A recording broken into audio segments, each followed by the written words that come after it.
through his compassion, how he was not afraid to do what was necessary because of the compassion that he had towards others.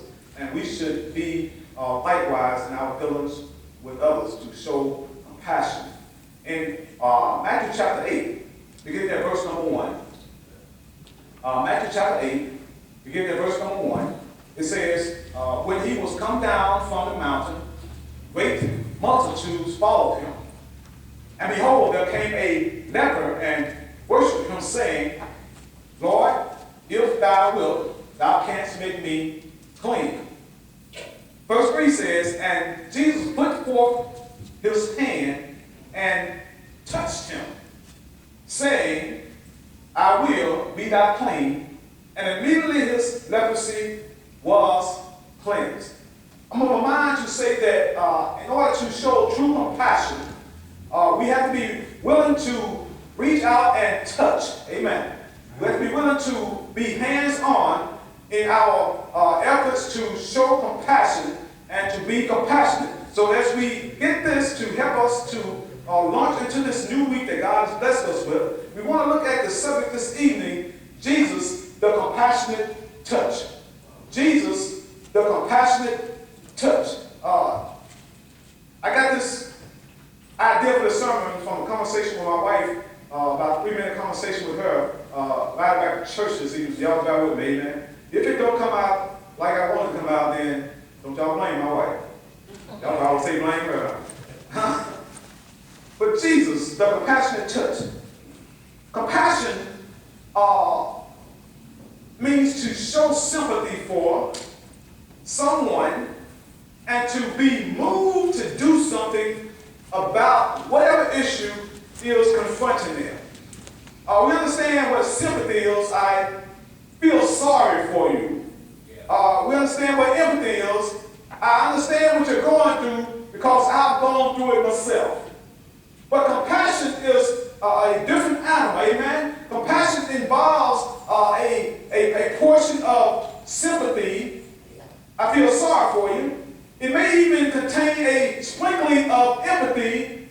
I understand what you're going through, and I feel sorry for you because I've gone through it too. But compassion is just a little bit further down the road. Compassion says, I feel sorry for your situation or whatever you're dealing with, and here I am ready to reach out and touch and make an effort to help you through it. So that's compassion. Compassion comes from a Latin word, compati, which means to suffer with. It means to suffer with. Not just saying, I feel bad for you, but I'm feeling bad with you. And not only am I feeling bad with you, but I'm going a little bit further, and I'm going to reach out and touch and make an effort to do whatever I can, Brother Hubbard, to help alleviate, to help remove some of the suffering and whatever it is you may be dealing with, to help soothe your mind. Whatever I can do to help relieve that burden, I'm willing to do. So compassion involves doing. And we have many opportunities to show compassion. Compassion. To suffer with. Another suffering becomes your suffering. Now, I'm not talking about taking somebody's burdens on and running with them, and then they forget about it, and then they have free time to go and get into something else. But sometimes we do that, amen. We say, let me lift your burden. We take that burden, and then they say, well, I ain't got to lift that burden no more. Especially in the case of mom and dad, can y'all? Amen. Mom and dad, can you give? Amen. We'll lift that burden off them, and now they're like, well, it's no longer my burden. That's mom and dad's burden. Now I'm going to take off and make another bad decision, right? I'm not talking about that. I'm talking about compassion being, I'm willing to do to help out, amen. I'm willing to do to assist. I'm willing to do to make an effort to relieve the burden that an individual is dealing with. Their suffering becomes my suffering. But remember, it's still their suffering, amen. I am sharing in the burden. So compassion says, I'm going to reach out and do. And we can't be afraid to reach out and touch someone. Notice in Matthew chapter 8, in verse number 2, it says, and behold, there came a leper and worshipped him, saying, Lord, if thou wilt, thou canst make me clean. Now, what would stop us from thinking that Jesus all he had to do was say, be thou clean? But Jesus didn't say, be thou clean. Notice what it says. Jesus did what in verse number 3? And Jesus put forth his hand and touched him, saying, I will, be thou clean. And immediately his leprosy was cleansed. Now remember, if someone had leprosy, as they journeyed and ventured along, Brother Williams, if someone had leprosy, because that was an incurable disease, they were considered under the law to be unclean. So anytime they came within a certain distance from people who were not affected as well as with leprosy, they would have to announce, unclean, unclean. Can you imagine having a disease, and then when you come around other people, you have to announce unclean, to give them an opportunity to move away further from you? Yep. Can you imagine how humiliating that has to be? But this leper comes to Jesus and says, will you help me? And Jesus says, not only will I help you, but he reaches out and touches him. That's compassion, y'all. That's the kind of compassion that we as the children of God ought to be able to display. And you have opportunities that's going to come your way this week. I venture to say somebody will have opportunity to come their way this week where they'll be able to show compassion. So that's the first case I want us to look at. Jesus reaching out and touching the leper. Not afraid to reach out and touch what's different. Amen.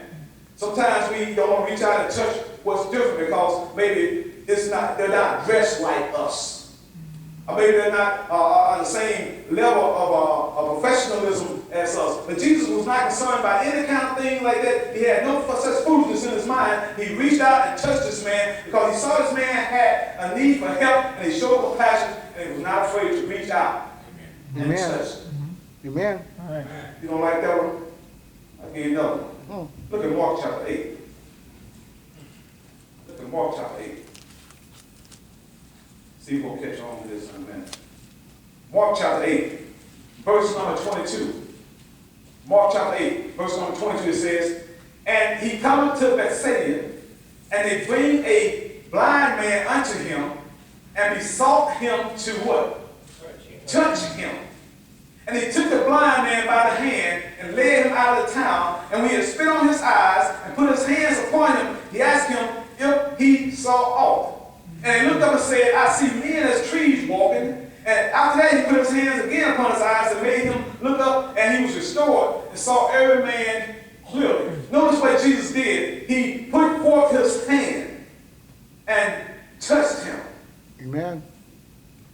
Jesus was not afraid to touch and become involved in what was different from him.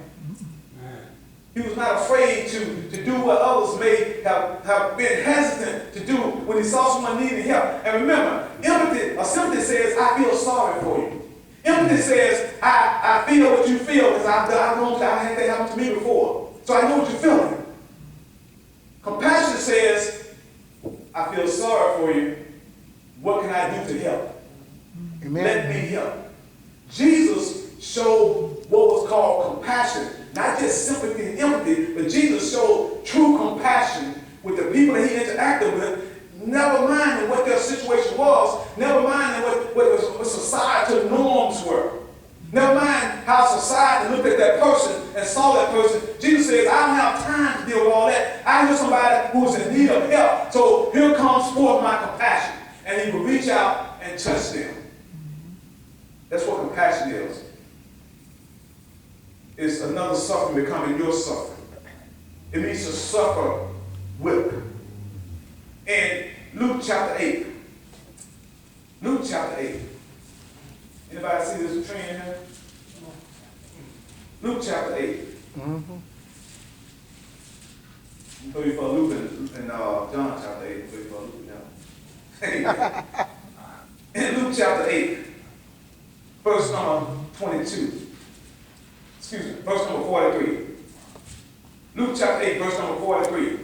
And a woman having an issue of blood 12 years, which had spent all her living upon physicians, neither could be healed of any, came behind him, and it still involves a touch, and touched the border of his garment, and immediately her issue of blood stands. And Jesus said, who touched me? Not as in I'm offended that somebody would touch me. And besides that, if you look at some of the other accounts of the gospel, it says that people thronged him, so they were all up against each other, so it was just a crowd of people. But Jesus, who touched me? And said, if you could see the virgin had come forth from him, and the disciples said, what do you mean who touched you? We can barely breathe in here, so many people. You asking, but Jesus knew that there had been a special touch involved. And it was this woman who had an issue of blood, who had spent all her savings trying to be cured, and spent all her money, the doctors are giving all these different answers, she still was not made better, and now she is broke and sick. And she said, you know what, if I could just touch the hem of his garment. That's where we get that saying from. If we can just touch the hem of his garment, everything will be all right. So she touched him, and he says, who touched me? And when all denied, Peter and they that with him said, Master, multitude thronged thee and pressed thee, and says thou, who touched me? And Jesus said, somebody has touched me, if I can see that virtue is gone out of me. And when the woman saw that she was not healed, she came trembling and falling down before him. She declared to him before all the people for what cause she had touched him, and how she was healed immediately. And they said unto her, daughter, be of good comfort. Thy faith hath made thee whole. Go in peace. Jesus said, is there anything else I can do for you, child? Well, lady, is there anything else I can do for you? See, that's what compassion does. Compassion feels simply for, steps forward and does something for, to alleviate that problem, to help relieve that burden. And then it says, is there anything else I can do? Think about that. If everybody had that mindset, is there anything else I can do to help? We talk about Jesus, the compassionate touch. Mm-hmm. And remember, this woman, like that man with leprosy, she was considered to be unclean. So she was not by law, lawfully supposed to be around all those people. And not only was she close to a lot of people, but she was in the midst of this throng of people. And Jesus didn't point out, why are you here? You shouldn't be here.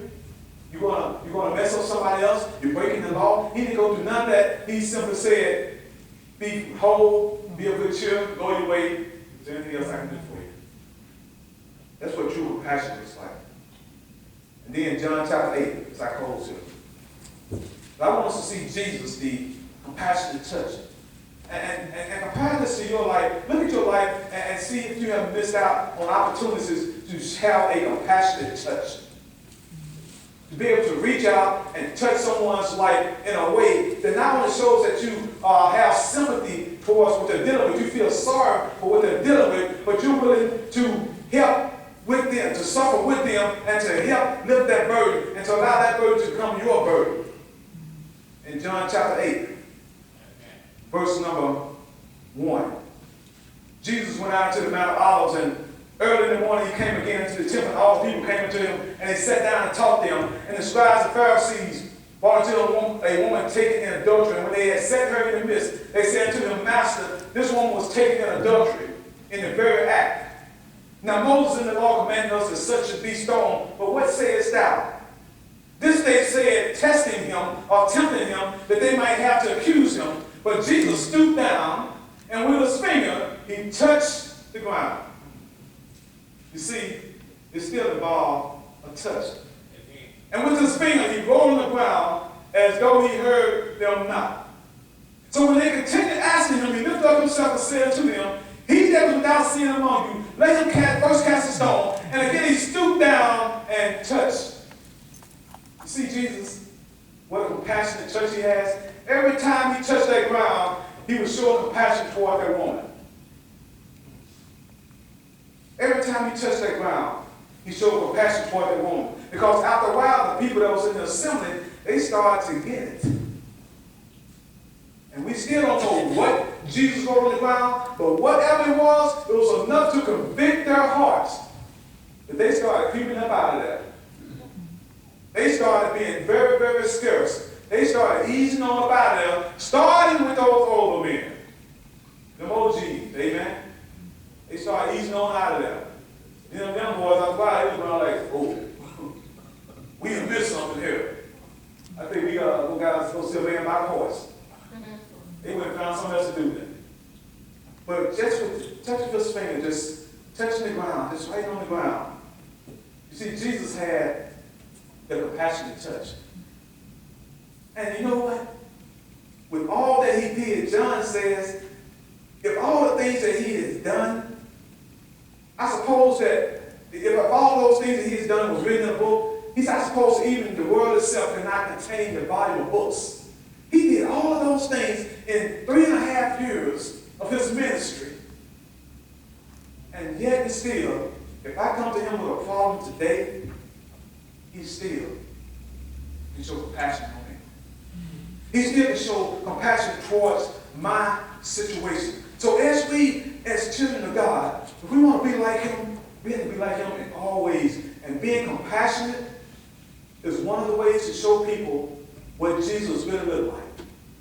Have a compassionate touch, amen? Take the opportunity as presented. And sometimes we seek out opportunities to serve, but when opportunities come your way, don't shun from them. Don't back up away from them. Reach out and be able to touch somebody. And don't be seeking anything in return. Just do what you can do, amen? Because he says, whatever you do in secret, he says, my Father is going to reveal. Amen? Your reward is in what? Heaven. We're not trying to build up an account down here, amen? We're trying to build up our account in heaven.